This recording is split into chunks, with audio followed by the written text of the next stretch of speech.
Исәнмесез, хөрмәтле телевизор караучыларыбыз, эфирда яңалыклар чыгарылышы, студияда мин Эльвира Камалетдинова. Бу атнада районда көчле юл транспорт һәлакәте теркәлә. Каза күрүчеләр дә бар. Район ЮХИДИ бүлегеннән хәбәр итүләренчә, дүшәмбе 6 сәгать 15 минутта Азнакай Ютазы юлының 16-нчы чакрымында 2 машина бәрелеше. Беренчел мәгълүматлар буенча, Лада Приора шоферы һава шартларына ярашлы тизлек сакламый. Идарәне югалтып, каршы як полосага чыга һәм Лада Ларгус автомобиле белән бәрелеше. Юл һәлакәтендә Лада Ларгус машинасы йөртүчесе һәм аның пассажиры каза күрәләр. 5 апреля 2021 года примерно в 6 часов 15 минут на автодороге Азнакаево-Ютаза, 16 километр. По предварительным данным, водитель автомобиля Лада Приора не выбрал погодные метеорологические условия, не справился с управлением, выехал на полустречном движении, совершил столкновение с автомобилем Лада Ларгус. В результате ДТП водитель и пассажирка автомобиля Лада Ларгус пострадали. Район игенчеләре өчен җаваплы чор җитте, язгы кыр эшләре башланды. Хуҗалыкларның бу эшкә ни дәрәҗәдә әзер булуларын билгеләү максатыннан республиканың авыл хуҗалыгы белгечләре җитәкчеләр катнашында семинар киңәшмә үтте. Бу турыда тулырак алдагы материалда. Авыл хуҗалыгы идарәсе җитәкчесе Рамил Исламов мәгълүматы буенча, язгы культураларны чәчүгә район буенча 10,800 тонна орлык салынган, 17,000 гектарда күп еллык үләннәр, 22,000 гектарда көзге культураларны тырмалау һәм тукландыру бара. Булай әзерлек район буенча гомумән алганда инде әзер дип әйтәбез. Без инде кайда почерепка дип әйтәбез, ашлама кертә башладык, менә һәр көннәр җылытты инде, туктадык. Район күләмендә 22,000 көзге культураларын тукландырасы бар, 17,000 гектардан артык күп еллык үләннәрне тукландырасы бар, тырмалыйсы бар.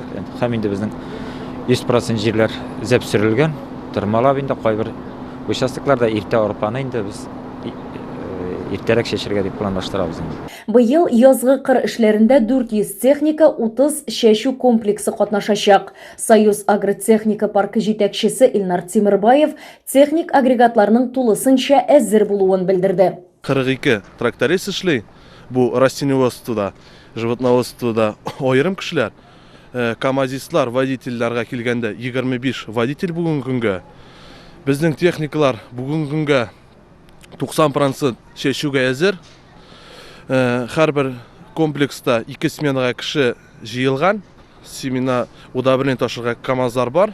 Разбрасывательгә килгәнгә 6 туман һәм 5 Амазон. Бүген һава торышы аркасында гына туктап торалар. Чыгып китергә бүген эшләргә алар әзер. Мин инде уйлыйм, яхшы иттереп үткәрерләр чәчү компаниясын. Алар үзендә генә түгел, Әлмәт районына, Заинская керек Узайкина, анда барга тиешле, ана инде Зеленороща һәм Самара, Клявлина мәйданнарында чәчү үткәргә тиеш моннан барып. Шулай орлыклар буенча орлык әзерләү семенәләр, аларның барсы да семинар лабораторияларда каралган, чыгышлары яхшы, бөтен фитопатологический әйберләр буенча барсында документлар бар. Мин тагын бер мәртәбә әйтәм, безнең Союз Агро компаниясы яхшы иттереп чәчүләрне үткәреп, яхшы икмәк алырга мөмкинлекләре бар. Районыбызның иң алдынгы хуҗалыкларының берсе булып саналган Марс хуҗалыгы җитәкчесе Рамил Зарипов та язгы кыр эшләрен тиешле дәрәҗәдә башкарып чыгу өчен тулысынча әзер дип белдерде. Без бүгенге көндә уже ашлама кертә башладык күп еллык үләннәргә. Күп еллык үләннәрне бетергәч яңадан уҗым культураларына, көзге культураларга кирип китәбез. Шуңа күрә шуның белән яңадан шуның артына тырмага да чыгып китәсең. Без узган ел инде уже 11-дә чыгып киткәнек чәчергә. Инде без 4-сендә узган ел тырмага чыгып киткәнек. Быел әзгәнә арткарак чыкты. Ул бердә мишайт итми безгә. Җир җитешеп, үзенең вакыты җиткәчтән инде без бөтен кешеләр белән басуга күчәрбез дибез. Республика авыл хуҗалыгы һәм азык-төлек министрлыгы вәкиле хуҗалыкларда аерым кимчелекләр булса да, районда язгы кыр эшләрен сыйфатлы башкару өчен техника, ашлама һәм орлыклар җитәрлек. Иң мөһиме, җир дымлы чагында чәчүне өзеклексез башкарып чыгарга кирәк диде. Зур проблемалар юк. Чәчүгә керәләр, техникалар әзер. Техосмотрлар узган. Огнетушительләрендә средства индивидуальной защиты дип әйтәбез инде, алар бар. Молодцы, егетләр әзерләнгәннәр. 1 апрельдән хәрби хезмәткә язгы чакырылыш башланды. Ул 15 июльгә кадәр дәвам итәчәк. Шушы уңайдан хәрби комиссариатта егетләрнең армия хезмәтенә яраклылыгын тикшерү буенча комиссия үз эшен дәвам итә. Соннарга килгәндә Россиядә хәрби хезмәткә 135 мең кеше чакырылды. Татарстан буенча бу сан 16 мең. Шуларның 3 меңе армия сафларына җибәреләчәк. Медицинасы комиссияны үткән егетләребез, армияга баручы егетләребез бүген инде шушы чакырылу комиссияларына аша үтеп, чакырылу комиссияларында инде үз-үзләрен күрсәтеп, түгел генә соңгы юнәлешләрне алып, матур гына инде менә безнең үзләренә кирәкле сорауларны алып, шушындай эшне алып барабыз бүген көндә. Безнең районыбыз буенча язгы чакырылышка Россия армиясына 400-гә якын бүгенге көндә егетләребез менә шу комиссия аша үтәчәк. Әлбәттә, аларның барысы да язгы чакырылышка, безнең инде язгы чакырылышта армияга алынмаячаклар, аның бер өлеше генә. Бу егетләрнең күбесе әле бүгенге көндә югары уку йортларына яисә техникумнарда укучы егетләребез. Аларга инде бүгенге көндә отсрочка бирелә. Менә ул югары уку йортларын бетергәннән соң гына алар инде армияга чакырылыш алачаклар. Бу язгы чакырылыш та коронавируслы шартларда бара. Егетләрне җыелу пунктларыннан хезмәт урыннарына җибәрү апрель азагыннан башланачак. Һәм бу елда узган елдагы кебек үк саклану һәм куркынычсызлык чаралары үтәләчәк. Бүгенге комиссия нәтиҗәләренә килгәндә, комиссия узган 20ләп егетнең күпчелеге физик яктан да, рухи яктан да ил каршында хәрби бурычларын үтәргә әзер. Матурлык, гүзәллек һәм яз бәйрәме. Кичә район һәм шәһәр мәдәният сараенда район күләм Нәүрүз гүзәле 2021 бәйгесенең финалы узды. Бирдә сайлап алу турыннан үткән иң тыйнак, иң уңган, иң моңлы, иң булган 11 конкурсант үзләрен сынады. Иңелек визитка таныш булык дип исемләнгән бәйгедә кызлар үзләре белән таныштырды. Кичкенәдән иҗатка гашыйк булып, бүген кайсы гына өлкәдә эшләсәләр дә, үзләренең уңганлыклары белән таң калдырып, гаиләдә берәүләре уңган хатын, яраткан әни, икенчеләре булган һәм кадерле кыз булуларын ачып бирде. Дефиле биремендә кызлар үзләре теккән күлмәкләрне тәкъдим итте. Шешекле, купшы таҗлар, гөлләмәләргә төренгән итәкләр барысы да чын мәгънәсендә сәнгать әсәре иде. Инде бирелгән сүзләрне кулланып шигырь язу, буриме дип исемләнгән биремдә кызлар үзләренең тапкыр һәм җыр телле икәннәрен исбатладылар. Кыска гына вакыт эчендә 4 юллыклар язып, шуларны тамашачы һәм мәртәбәле жюри игътибарына тәкъдим иттеләр. Аш-су бәйгесенә катнашучылар урама, гүбәдия, бәлеш, бизәкле баллы тортлар, өлеш, кош теле һәм башка татлы ризыклар әзерләп алып килгәннәр иде. Бу биремдә алар аш-суга осталыклары белән бергә милли ризыкларның серләрен һәм үзенчәлекләрен дә күрсәтә алды. Иҗади биремдә кызлар җырлады, биеде, монолог та сөйләп тамашачы күңеленә сир итте. Үзләре генә түгел, балалары белән чыгыш ясаулары күңелләргә тагын да җылылык һәм соклану өстәде. Һәр катнашучы төрле юнәлеш буенча бәйгедә җиңүче дип табылды. Нәүрүз гүзәле 2021 исеменә балалар сырхауханәсендә шәфкать туташы булып эшләүче Гөлсия Талипова лаек булды. Бәйгедән тулы репортажны сез алдагы эфирларда карый алырсыз. Шәһәребездә атна дәвамында Һиндстан дөньясы дип аталган күргәзмә ярминкә эшли. Әлеге сюжетыбыз реклама хокукында эфирга бирелә. Шәһәребезнең Находка моңа кадәр Эссен сәүдә үзәге бинасында Көнчыгыш базарының 7 төсләрен, экзотик хуш исләрен үзенә туплаган Һиндстан дөньясы күргәзмәсе эшли башлады. Инде берничә буын сәүдәгәрлек белән шөгыльләнгән нәселнең сәүдә хезмәткәре Акшай Бенерджи әйтүенчә, бу күргәзмә ярминкә Россиядә инде шактый вакыттан бирле эшли. Бу юлы да алар Һиндстанның күп төрле товары белән килгәннәр. Азнакайларга биредә алар урын җир япмалары, бизәнү әйберләре, кулдан ясалган эшләнмәләр, әче-төче аш тәмләткечләре, баллы татлы ризыклар, табигый косметика, кайчандыр данлыклы булган фил сурәте төшерелгән тәмле чәйләр, кәһвә, майлар, гигиена кирәк-яраклары, ефәк һәм башка төр тукымалар, күн әйберләре тәкъдим итәләр. Һиндстан дөньясы Мир Инди ярминкәсе 2 апрельдән 11 апрельгә кадәр сәгать 10-нан кичке 8-гә кадәр эшли. Көнчыгышның серле дөньясы сезне Һиндстан мөхитенә чакыра. Иң зур ярминкәләрнең берсе булган Һиндстан дөньясына рәхим итегез. Шушының белән сезнең игътибарыгызга әзерләнгән материалларыбыз тәмам, ялларыгыз матур һәм файдалы үтсен дигән теләктә калып саубуллашабыз. Исән-имин булыгыз.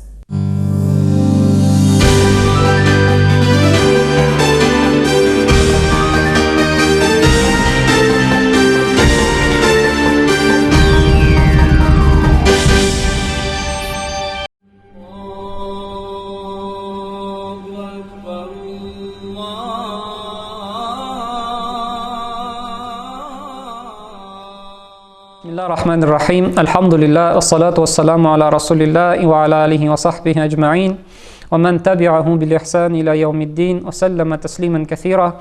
Allahumma salli ala Muhammad wa ala ali Muhammad kama sallaita ala Ibrahim wa ala ali Ibrahim innaka Hamidun Majid. Allahumma barik ala Muhammad wa ala ali Muhammad kama barakta ala Ibrahim wa ala ali Ibrahim innaka Hamidun Majid. Barcha alamlarni yo'qdan bor qilgan, har doim bizlarni ne'matlantirgan, tarbiyalagan, shu haq dinga keltirgan Rabbimiz Haq subhanahu va taolaga hamd sana maqtovlarimiz bo'lsa edi, hamda Allohning elchisine, payg'ambarina Muhammad Mustafa sallallohu alayhi va sallamga ko'ngil turlarimizdan chiqqan salovat shariflarimiz erishsa edi, hamda uni payg'ambarning sahabalarına, onun oilasina, ahli baytina Allohning rahmatlari, salamlari har doim erishsa edi. Assalomu alaykum va rahmatullohi va barakatuh, hurmatli jamoat.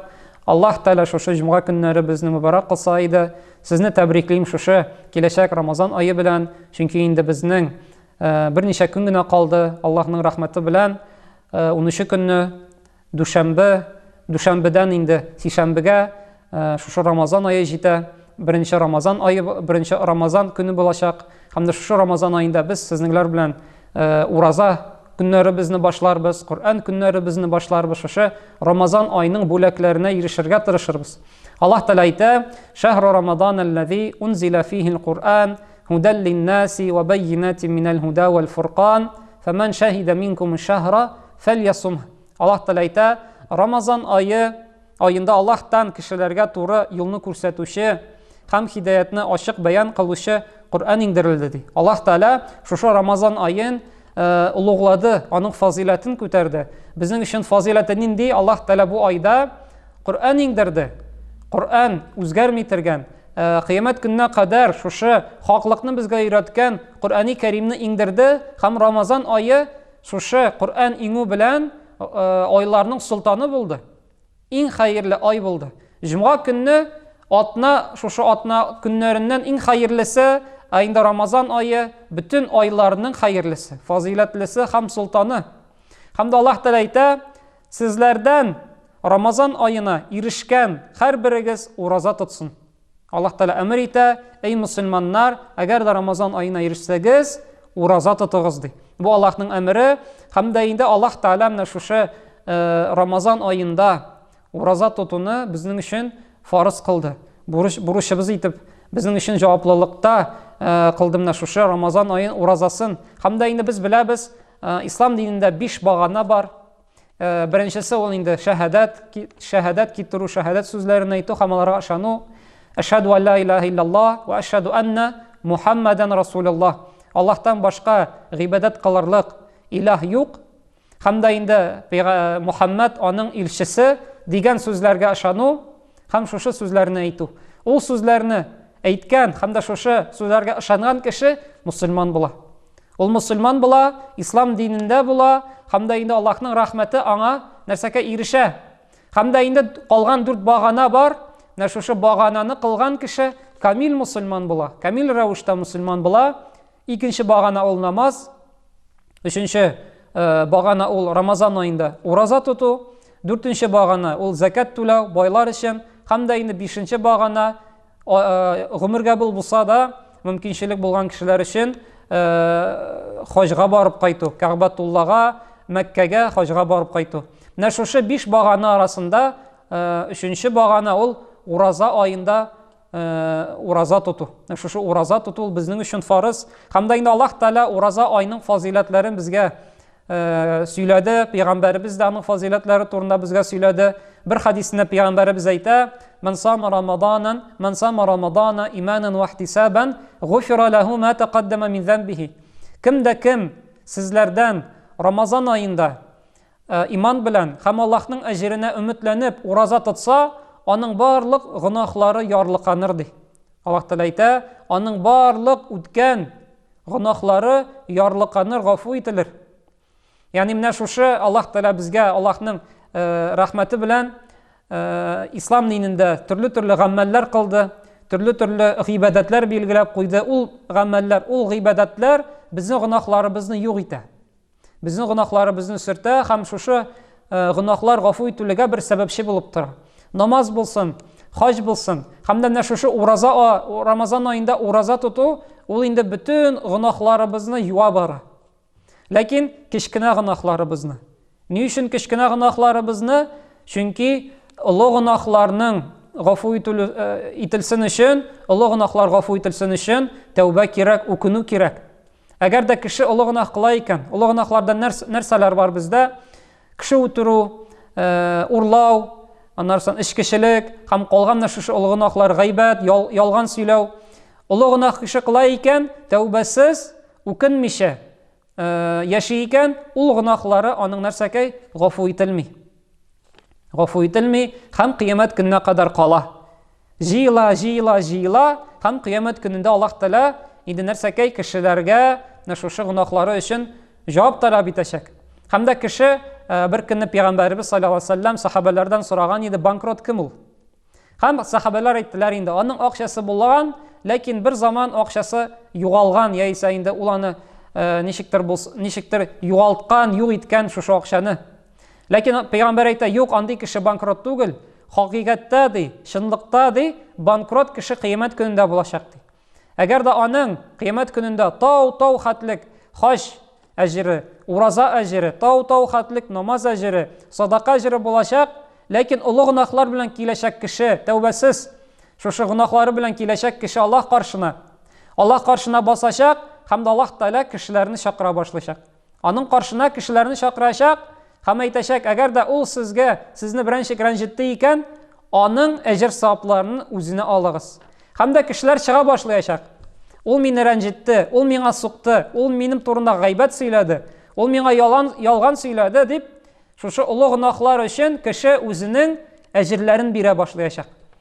Хаҗ әҗере китәчәк, ураза тоткан әҗере китәчәк, аның намаз әҗерләре китәчәк, һәм кешеләр чыга бара, моның әҗерләре бетә бара. Һәм дә инде тау хәтлек булган хаҗ әҗере, ураза әҗере, намаз әҗере бетәчәк. Һәм дә кешеләр һаман чыгачак. Ягъни аның гөнаһлары күп, кешеләрне күп рәнҗеткән, күп гайбат сөйләгән, күп алдаган кешеләрне, шуннан соң кешеләр чыга бара һәм әйтәчәкләр, эй Раббыбыз, бу бәндәнең инде әҗер-савабы калмады, нәрсә эшләргә? Һәм Аллаһ әйтәчәк, үз гөнаһларыгызны аңа ыргытыгыз. Һәм кешеләр үз гөнаһларын аңа ыргытачак, ташлаячак, һәм дә инде бу кешенең гөнаһлары тау хәтлек булачак. Менә бу кеше банкрот. Кыямәт көнендә тау хәтлек әҗер белән килгән, ләкин инде аның әҗере берсе дә калмыйча, тау хәтлек гөнаһ алып, инде ул җәһәннәмгә атылачак. Аллаһ Тәгалә менә шушы начарлыктан безне сакласа иде. Шуның өчен уразаларыбызны тотып, инде ураза гына түгел, менә шушы олы гөнаһлардан да тыелырга кирәк. Әгәр дә кеше олы гөнаһлардан тыела икән, һәм шушы гөнаһлары өчен бөтен кеше гөнаһ кыла, ләкин гөнаһ кылган кеше тәүбәсен кыла икән, үкенеп Аллаһтан гафу үтенә икән, һәм шушы гөнаһка кире кайтмаска вәгъдә итә икән, Аллаһ бөтен гөнаһларны, улысын да, кешесен дә гафу итә, һәм дә инде ул кеше әҗер-савапларны югалтмый. Һәм дә инде башка бер хадистә Пәйгамбәрбез әйтә, كل عمل ابن آدم يضاعف الحسنة بعشر أمثالها إلى 700 ضعف إلا الصوم. Аллаһ Тәгалә әйтә, кеше адам баласы өчен һәр бер гамәле аңа ди 10 әҗер-савап һәм дә 700-гә кадәр әҗер-савап китерә ди. Менә безнең бөтен гамәлләребез, яхшы гамәлләребез, намаз, хаҗ, Коръан уку, садака бирү, ярдәм итү кешеләргә, әти-әнине хөрмәт итү, менә шушы гамәлләребез һәр берсе 10-нан алып 700-гә кадәр әҗер-савап китерә. 10-нан алып 700-гә кадәр бүләк китерә. Ләкин инде уразадан кала. Уразадан моннан тыш. Ни өчен? Чөнки Аллаһ Тәгалә әйтә, илля саума фа иннаху ли ва ана аҗзи бихи. Чөнки кеше ди, минем ризалыгым өчен уразасын тота ди. Һәм мин ди аңа шушы ураза өчен үзем айрым бер мустақил бер әҗр савапны бирермен ди. Намаз өчен уннан алып 700-гә кадәр. Ләкин ураза өчен Аллаһ Таала айрым бер бүләк бирермен ди. Ул бүләк bütün гыйбадәтләрдән дә яхшырак, bütün гыйбадәтләрдән дә инде олырак әҗр савабы булачак ди Аллаһ Таала. Һәм шулай ук пәйгамбәребез әйтә, бер көнне минбарга басып, сахабаларга мураҗаат итеп әйтте: "Атакум Рамадан, шахру барака, ягшакумуллаху фики, фаюнзилу р-рахма ва яхутту л-хатая ва ястаҗибу д-дуа ва юбаһи бикумул малаика" ди Аллаһ Таала әйтә. Пәйгамбәребез әйткән сахабаларына: "Эй сахабаларым, эй кешеләр, Рамазан айы җитте. Рамазан айы бәрәкәт айы җитте. Шушы айда ди Аллаһ Таала сезгә рәхмәтне иңдерә ди. Рәхмәтен иңдерә, гынаһларыгызны гафу итә, дуаларыгызны кабул итә, һәм шушы Рамазан айында ураза тоткан бәндәләре белән горурлана ди Аллаһ Таала. Аллаһ Таала фәрештәләр каршында исемләп, фәлән улы фәлән уразасын тота, миңа буйсына, миңа гыйбадәт кыла дип, инде аны мактый һәм горурлана ди пәйгамбәребез. Менә пәйгамбәребез Рамазан айын бәрәкәт айы диде. Бәрәкәт ул нәрсә? Русча әйткәндә благодать. Ягъни менә кешенең төрле малы булырга мөмкин. Бер кешенең инде байлыгы күп булырга мөмкин, икенче кешенең малы, шушы нигъмәтләре аз булырга мөмкин, фәкыйр булырга мөмкин. Ләкин ул күплектән, әзлектән тормый. Әгәр дә кешенең малында бәрәкәт булмаса, ул мал аңа зарар гына китергән була. Менә бар бит андый кешеләр, аның теге зарплатасы миллион сум булырга мөмкин, берничә миллион сум булырга мөмкин айына. Ләкин ул нәрсәкәй шуп парган шушы bütün акчасын туздыра, һәм дә инде сизми. Ничек аны туздырганын да сизми. Бар бит шушындый кешеләр бай булсалар да, аларның бурычлары күбрәк. Ягъни аның зарплатасы бик күп булса да, аның кредитлары күбрәк булырга мөмкин. Инде теге кешенең байлыгы күбрәк булган сайын, аның нәфсе кытырына бара, ул күбрәк тели. Шундый кешеләр бар, аның зарплатасы 15 мең, 20 мең, яисә ул гел фәкыйр. Ләкин Аллаһ Таала аның шушы уразасы өчен, намазы өчен bütün малына аның бәрәкәтен бирә, һәм ул менә шушы 15 мең, 20 мең айына җитә бара. Аның бурычлары булмаска мөмкин. Аллаһ Таала менә шушы акчасына, малына бәрәкәтен биреп, ул шушы малы белән файдалана һәм дә зарарын күрми. Шуның өчен Аллаһ Таала әйтә, Рамазан аенда Аллаһ Таала сезгә, малларыгызга, хатыннарыгызга, балаларыгызга бәрәкәтен иңдерә ди. Бәрәкәт айы ди Аллаһ Таала. Һәм дә шулай ук әйтә, "Ва ястаҗибу д-дуа", сезләрнең дуаларыгызны кабул итә. Рамазан аенда безләрнең дуаларыбыз кабул итә. Шуның өчен Рамазан аенда күбрәк дуа кылыйк. Аллаһ Таала безнең дуаларыбызны кабул итсен. Инде нинди генә хаҗат булмасын, нинди генә ихтияҗ булмасын, нинди генә сорау булмасын, бөтенсен Аллаһтан сорыйк. Кичкенә булсын, зур булсын, мал сорыйбызмы, бәрәкәт сорыйбызмы, гаиләбездә ызгыш талаш булмасын дип сорыйбызмы, сәламәтлек сорасак та, нинди генә олы сорау булмасын, сорыйк, Аллаһ Таала менә шушы айда аны кабул итер дигән. Инде кабул итсен өчен, без инде аның харамнарыннан ярак булырга тиешбез. Аның әмерләрен үтәп, шушы Рамазан аенда аңа инде итәгатьле булырга тиешбез. Аллаһ Таала шушы вагызлардан һәр барчабызга да вагызланырга насыйп әйләсә иде.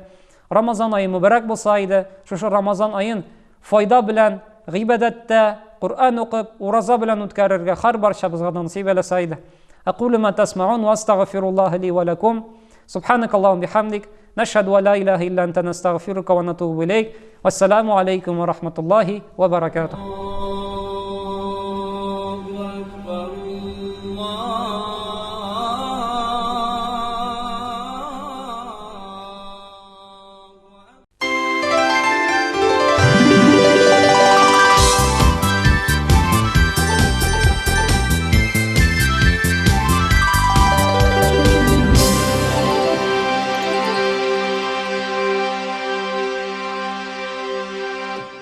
Кояш нурын сипкән чакта ташып, тулып килсен бәхетегез, куанычлар гына юлдаш булсын, яшәгез һәр вакыт шатлыкларга төренеп. Исәнмесез, хөрмәтле телевизор караучыларыбыз, эфирда бәйрәмегез котлы булсын тапшыруы. Бүген дә иң матур теләкләрне, ихлас теләкләрне үзләренең юбилейларын билгеләп үтүчеләр хөрмәтенә юлларбыз. Инде иң беренче тәбрикләү хаты матур бәйрәмен каршы алучы Рәфис абый Миннегалимовка юлланыр. Ул 70 яшьлек юбилейын билгеләп үтә. Туган көнең котлы булсын, шатлан, куан, елмай, көл. Тормышыңның иң матур чагы яшәвеңнең кадерен бел. Кадерле тормыш иптәшем, әтиебез Миннегалимов Рәфис Минзакирулының 70 яшьлек юбилейы. Язның матур кояш нурлары балкытып, тамчы тамган чагында Азнакай районы Сарлы авылында 12 апрель көнне әтиебез туган. Кадерле кешебез, сине чын күңелдән шушы матур юбилейың белән тәбрик итәбез. Сиңа имәннәр тазалыгын, корышның ныклыгын, җәйләрнең җылысын, көзләрнең муллыгын, кышның аклыгын телибез. Һәр чак безгә кирәк һәм кадерле булып, хөрмәт тоеп яшә. Йөрәгең әрнү сагыш туймасын, авыру чир белмичә шатлыкта килсен алдагы көннәрең. Сиңа әни белән бергә тигез гомер, борчуларсыз аяз көннәр, куаныч күреп яшәргә язсын. Без сине бик нык яратабыз, әти. Синең киңәшләреңә, төпле фикерләреңә һәр чак мохтаҗ без. Көчле рухлы һәм кешелекле, юмарт һәм ярдәмчел булдың.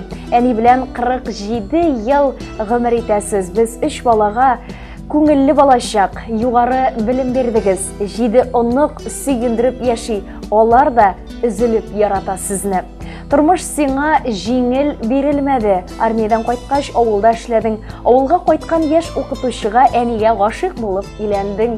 Бу авыл тормышы синең өчен бәләкәй иде. Син югарыракка омтылдың һәм авырлыкларга бирешмичә бөгелмәгә укырга кердең. Бик авыр булды. Яшь гаилә, бәләкәй сабый, гаиләдә бар да булсын дип, төннәрен вагоннар бушатып тырыштың. Син бер кайчан да бер кемнән дә ярдәм көтмәдең. Сельхозтехникада эшләдең, аннан инде сельхозхимияда, яңадан инде ирекле колхоз председателе булып, көнне төнгә ялгап, озак еллар хезмәт иттең. Күпләргә үрнәк булдың. Дус туганнарга һәр чак ярдәм кулы суздың, игелекле булдың. Киләчәк тормышыңда да шуларның рәхмәтен һәм рәхәтен генә тоеп яшә, әти. 70 яшь ул картлыкның уртасы. Гомер үтте диеп уйлама. Әнкәй исән, балаларың янда, бәхетле син әткәй дөньяда. Сәламәт бул, кайгы хәсрәт күрми, гомер көзен тыныч каршыла. Рәхмәтләрне әйтеп, газиз кешебез, баш иябез синең каршыда. Йөрәгеңнең киңлегенә сыйганбыз барыбызда. Без бәхетле синдәй кеше булганга яныбызда. Ярдәм, киңәш кирәк чакта бар синең төпле сүзең, күрше тирә дус туганга елмаеп тора йөзең. Нык кеше син, борчуда да сынмыйсың, сыгылмыйсың, язмыш сынаган чакларда абынып егылмыйсың. Биргәненә шөкер итеп яшисең риза булып, килсен алдагы елларың шатлык, бәхеткә тулып. Син бар чакта безгә рәхәт, балкып тора ише, тормышны сөеп яшәргә сүнмәсен әткәй көчең. Бүген синең 70 яшең, ә син һаман яшь әле. Кирәк булып, терәк булып, 100гә кадәр яшә әле. Иң изге теләкләр белән тормыш иптәшең һәм балаларың диелде әлеге матур котлау хатында. Хөрмәтле Рәфис абый, әлбәттә без дә сезне чын күңелдән тәбрик итеп, алдагы матур көннәрне дә куанып, саулык, сәламәтлек белән каршы алырга һәм инде бу тормышның кадерен белеп, тормыш иптәшегез, балаларыгыз, оныкларыгыз янәшәсендә күңел тынычлыгы белән гомер итәргә дигән теләктә калабыз. Матур музыкаль бүләктә сезнең хөрмәткә яңгырый.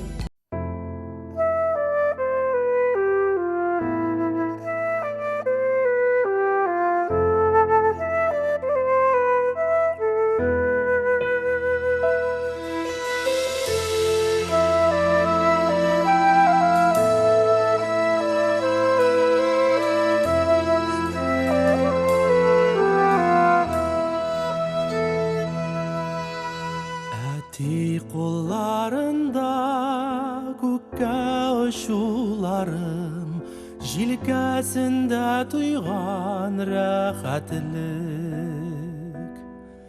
Истән чыкмас хисләр, күңел канатлары, әти сиңа мин мең рәхмәтлек. Бәхет кайда дисәң, әти кочагында, җылы карашында, әтинең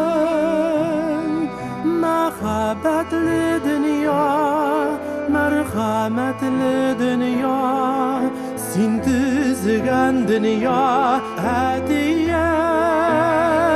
Ömür uzgan sayın yakın miğati, uylarımda endeşem, turmuşumda minem ışanışlı direk. Eti sözü eti kinaşı, göz yaşların bizge көрсетмейсің әти, сықранмайсың әти язмышқа. Сиңа сыйынғанда жел дауыллар тына, яміздәл асман тұрмышқа. Йөрәгендә әти синең дөньяға матурлык ашык күңелең.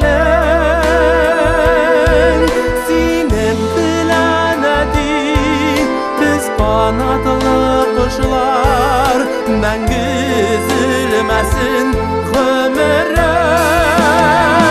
Гомер узган саен сагындыр әти, уйларымда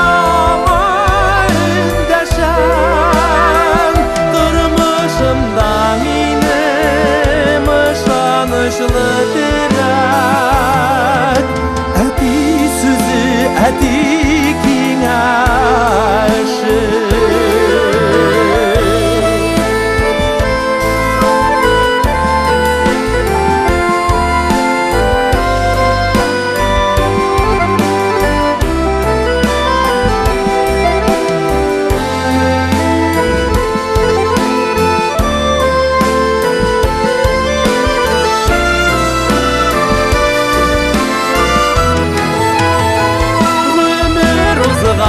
Sayın yakın milati, uylarımda endeşem, durmuşumda minem ışanışlı direk. Әти сөзі әти кеңәші, тұрмышымда минем ышанышlı direk. Әти сөзі әти кеңәші.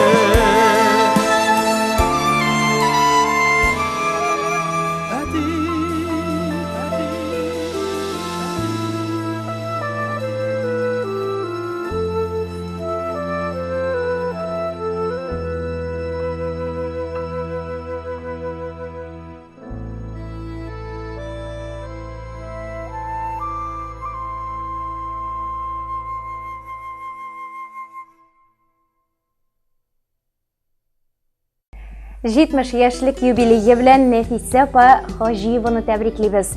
Сорамагыз, бүген аның яшен бары котлау теләк агылсын. Иңнәренә якын кешеләренең җылы кулы килеп кагылсын. Безнең дөньяларыбызны яктыртып, тормышыбызны балкытып яшәүче нурлы, мөлаем, ачык йөзле, мул куллы, һәркем һәр нәрсә өчен янып йөрүче олы йөрәкле, кадерле һәм газиз кешебез Хаҗиева Гизатуллина Нәфисә Гакрамин кызының 8 апрельдә 70 яшьлек юбилейы. Барыбыз өчен дә газиз, бик тә кадерле булган якыныбызны туган көне юбилейы белән тәбрик итәбез. Һәр чак шат күңелле, ачык йөзле, кояш балкышы кебек бик тә мөлаем, изге күңелле, мәрхәмәтле, кешелекле һәм кунакчыл кеше бит син. Әми, бүген шушы ягымлы язларда каршы алучы юбилейең котлы булсын синең. Башкортстанның Бакалы районы Яңа Тымытык авылында 1951 елда дөньяга аваз сала ул. Нәкъ шушындый матур язларда 1970 елда сөйгән яры Нургали Минуәли улы Хаҗиев белән кавышып матур гаиләдә коралар. Тормышларын ямьләп бер артлы балалары Наил, Флюр, Гөлназ дөньяга килә. 1977 елда гаилә башлыгын әтиебезне эш буенча юллама белән Казакстан якларына җибәрәләр. соңрак гаиләсен дә үз янына күчерә ул. Монда тагын бер балалары Фәритләре туса да, кызганыч гомере озын булмый. Соңрак 1984 елда гаиләдә көтеп алынган кызлары Фәридә дөньяга сала. Бәхетле, тулы, матур тормышлар гына кызганыч озын гомерле булмый. 1987 елның 28 июлендә хатынын ялгыз, балаларын ятим калдырып әтиебез вакыйлыкка күчә. Әниебез шит җирдә Казакстанда 4 бала белән ялгыз кала. Балаларына әти дә, әни дә булып, бөтен барлыгын безгә биргән әниебез 1994 елда туган якка, Азнакай районы Шалты авылына кайтып төпләнә. Аннан Ирекле авылына, соңрак Мәнәүз бистәсенә күченеп, бүгенге көндә дә шушында улы Флюр килене Айгөл белән бергә тормыш итәләр. Әйе, бүген инде балаларның да һәрберсенең үз тормышлары, үз гаиләләре, 10 оныгы, 1 оныкчыгы да тормышны түгәрәкләп үсеп килә. Кадерле әниебез, әбиебез, без әнә шулай сине зурлыйбыз, сине котлыйбыз бүген. Барыбызның да ныклы таянышы һәм киңәшчесе бит син. Бүгенге бөтен тулы тормышың алга табада дәвам итсен иде. Киләчәктә дә якыннарыңнан бары тик шәфкать күреп, тормышка сигенеп, сау сәламәт булып, бәхетле көннәрдә хәерле озын гомер итүеңне телибез. Ягымлы, көләч йөзеңнән шат елмаю бер вакытта да китмәсен. Һәр яңа көн сиңа сөенечле мизгелләрне күбрәк бүләк итсен иде. Әниебез, газиз әниебез, син бүген табынның патшасы, син лайык иң гүзәл гөлләргә, рөхсәт ит иң изге күңелдән теләкләрне сиңа теләргә. Гадел дә син, мәрхәмәтле дә син, безгә синең белән бик рәхәт, кадерлебез. Барсы өчен сиңа әйтеп бетергесез зур рәхмәт. Барлыгың һәм булганың өчен рәхмәт сиңа, кадерлебез, дип яратып, һәр барчабыздан да иң изге теләкләрне юллап, балаларың Наил, Зөлфия, Флюр, Айгөл, Рөстәм Гөлназ, Рөстәм Фәридә диелде котлау хатында. Без дә әлбәттә шушындай матур теләкләргә кушылабыз. Туган көннәр котлы булсын, якыннарның барлык теләкләре дә чынга ашсын. Кояш балкышы да йөздә һәр вакыт елмаю гына балкытсын дигән теләктә калып, тагын бер тапкыр иң изге, иң матур теләкләребезне юллап калабыз.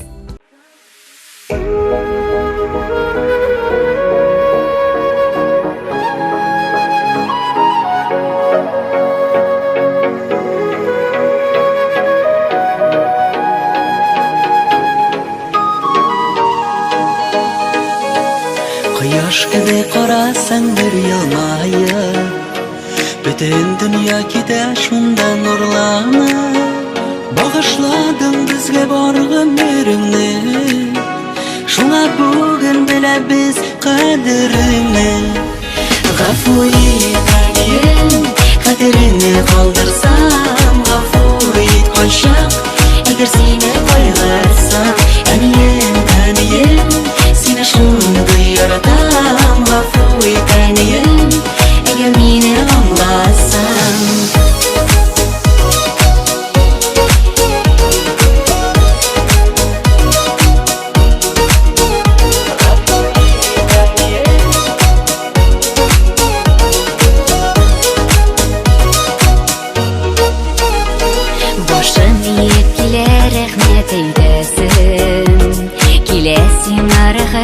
Күрсәтәсем, безнең өчен күпме борчу кичердең, һәм бер үзең авырлыклар күтәрдең. Гафу ит әнием, кадереңне калдырсам, гафу ит кайчак, әгәр сине кайгырсам. Әнием, әнием, сине шундый яратам. Гафу ит әнием, әгәр мине аңласаң.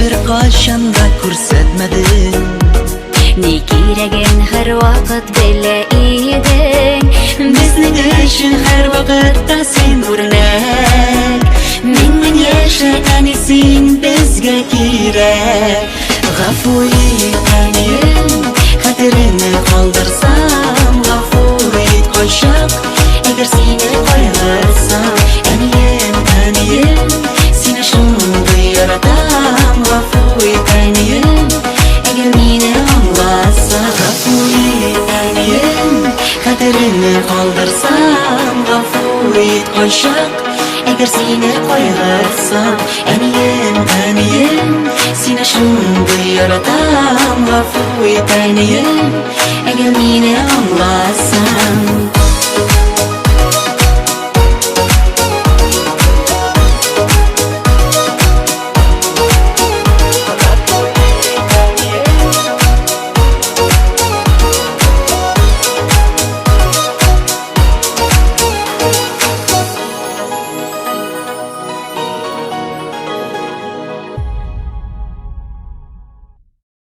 Илле 5 яшьлек юбилейы уңайынан котлау сүзләре Зөлфия апа Насыйровага юлланыр.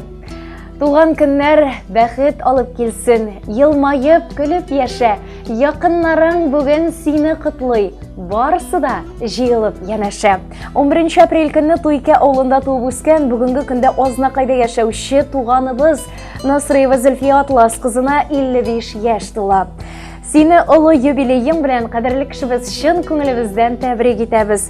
Сиңа Ильяс белән бергә сау сәламәт булып, балаларыңа куанып, оныкларга шатланып, матур итеп, озын гомерле булып яшәүеңне телибез. Башлаган эшең һәрвакыт уң, баскан адымнарың нык булсын. Син безнең алтын куллы булган, җитез, җимертеп эшләүче, кирәк чакта усал, игелекле һәм өлгердә бит. Әниеңне хөрмәтләп, кадерләп яшисең, якыннарың, туганнарың өчен ышаныч һәм таяныч та бит син. Киләчәгеңдә җыр кебек матур, туачак таңнарың һәрвакыт нурлы, күк йөзең һәрвакыт аяз булсын иде. Олы бәйрәм белән тәбриклибез. 55 яшең тулган көнеңдә бәхет, шатлык, ныклы сәламәтлек юлдаш булсын алгы көнеңдә.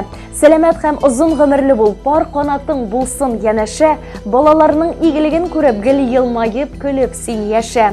Һәр яңа көн бәхет алып килсен, алсу таңнар күмсен шатлыкка, яшәү дәрте янсын йөрәгеңдә, картаерга бер дә ашыкма. Иң изге теләкләр белән тормыш иптәшең Ильяс, туганнарың Нәфис, Рүзилә, Рәфис, Зөһрә, Айсылу һәм балалар диелде котлау хатында. Котлауда яңгыраган барлык теләкләр дә чынга ашсын. Чәчәкле, матур язлар булган кебек, тормышыгызда әнә шундый кабатланмас, матур төсләргә генә уралсын дигән теләктә калабыз. Без дә бәйрәмегез белән сезне.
Күңеліп яшәсин Алдағы яқты өміріңді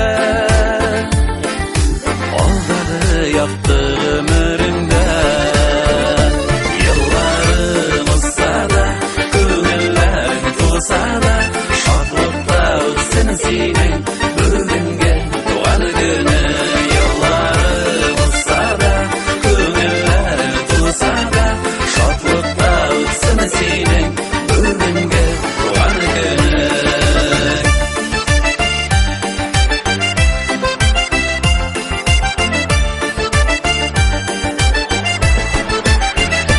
Yıllarım ıssa da Көңілләрің туса да Шатлықта өтсін сенің Бүгінге туған күні Yıllarım ıssa da Көңілләрің туса да Шатлықта өтсін сенің Бүгінге туған күні Шатлықта өтсін сенің Бүгінге туған күні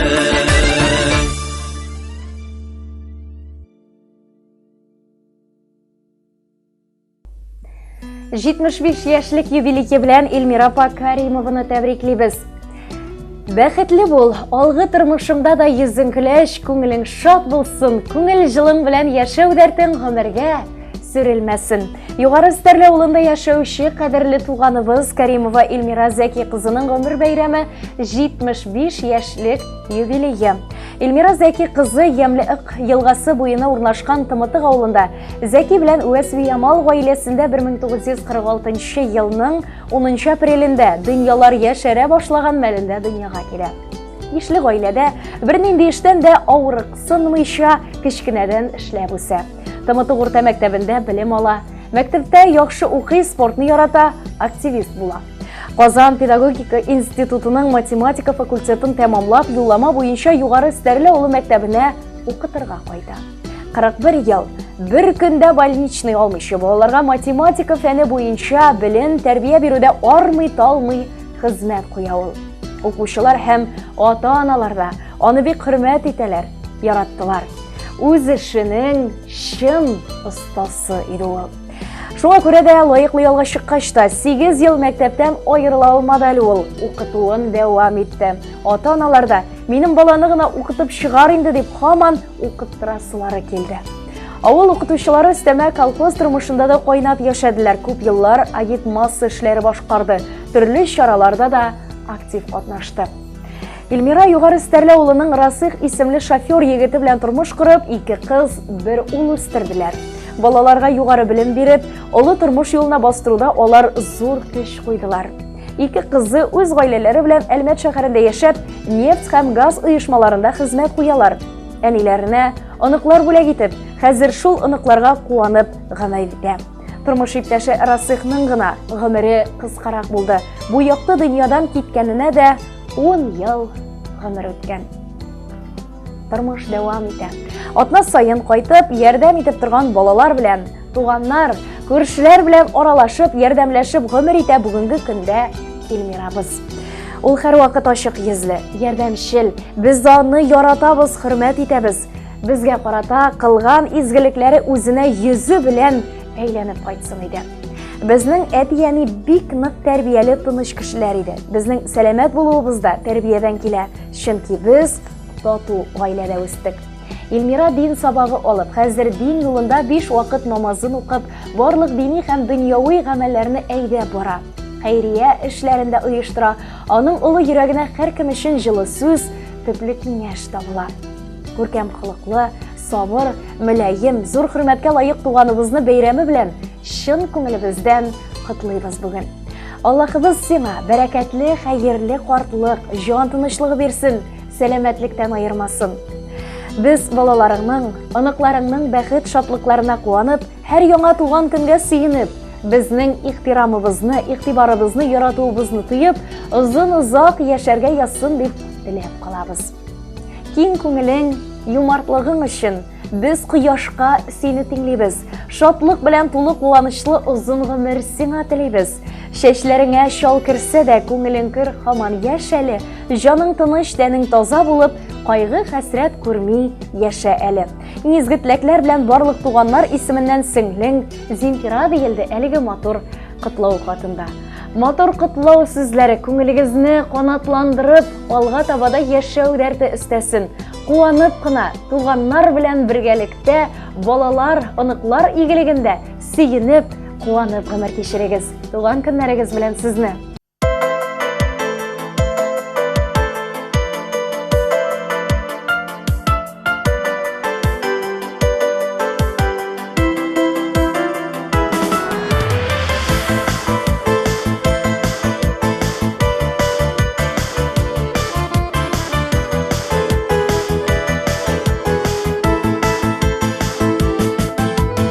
Туган көнеңе бүген төрле бүләкләр, чына күңелдән чыккан матур теләкләр. Шатлык тақайды да булык без бергә, айырмасын язмыш безне гомергә. Күңелеңә шатлык тулсын, бәхет төрле яклардан, чын дусларың терәк булсын сиңа авыр чакларда. Күңелеңә шатлык тулсын, бәхет төрле яклардан, чын дусларың терәк булсын сиңа авыр чакларда.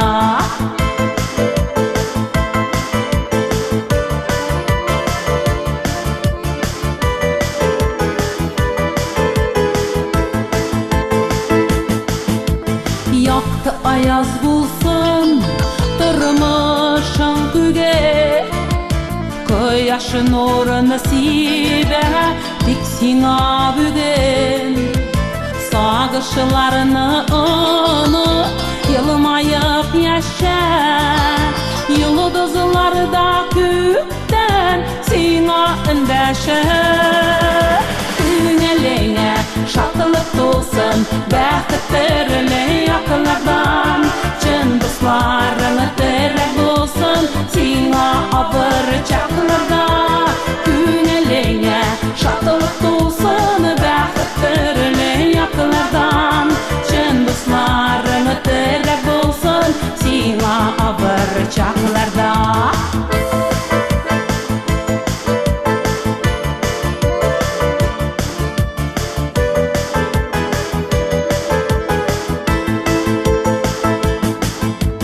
Сыналган йөрәгең типсен көчлерәк, тормыш юлларында бик күп көч кирәк.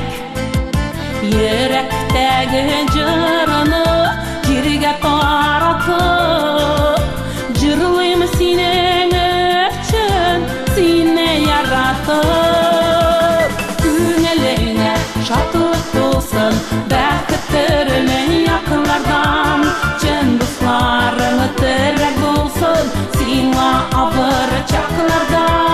Күңелеңә шатлык тулсын, бәхет төрле яклардан, чын дусларың терәк булсын сиңа авыр чакларда.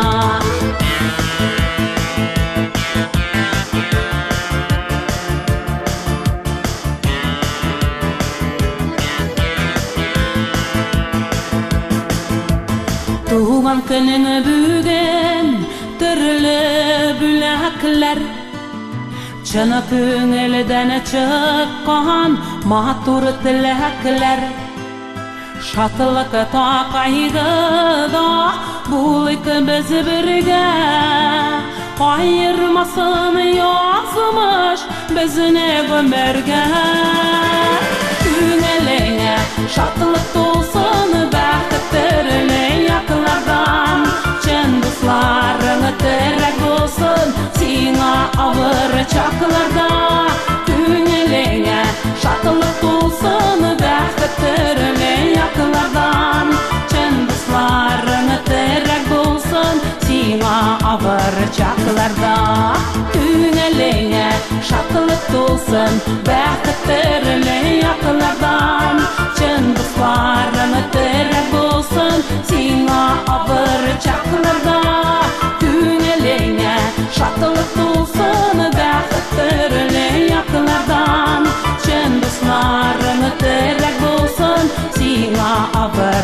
yaklarda.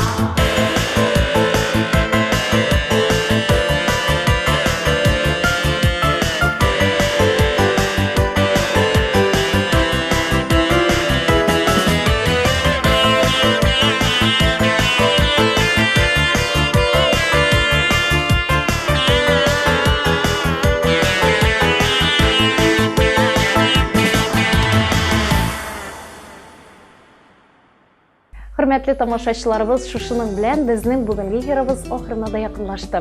Язлар һәр барчагызга да назларгын алып килсен. Кояшның ягымлы елмаюы йөзегезгә дә бәхетле, шатлыклы елмаюлар гына өстәсен. Бәхетле тормышта һәр көнгә сөенеп гомер кичерегез дигән теләктә калабыз. Исән-имин булыгыз.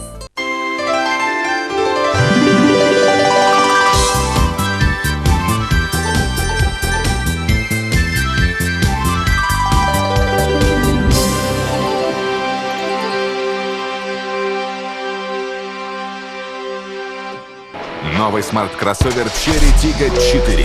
Готовый показать свое превосходство. Стильный, технологичный, первый. Прикоснитесь к будущему уже сегодня. Открывая новые грани характера за рулем Cherry Tiggo 4.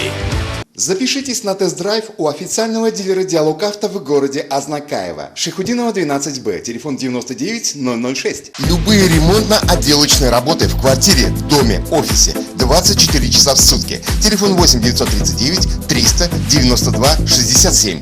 Колор. Еще больше торговых площадей и, как следствие, больше строительно-ремонтных инструментов и расходных материалов к ним, электротехнических изделий и сварочных аппаратов, сухих смесей, цемента, фанеры, утеплителя. Компания «Колор» от и до в решении ваших строительно-отделочных вопросов.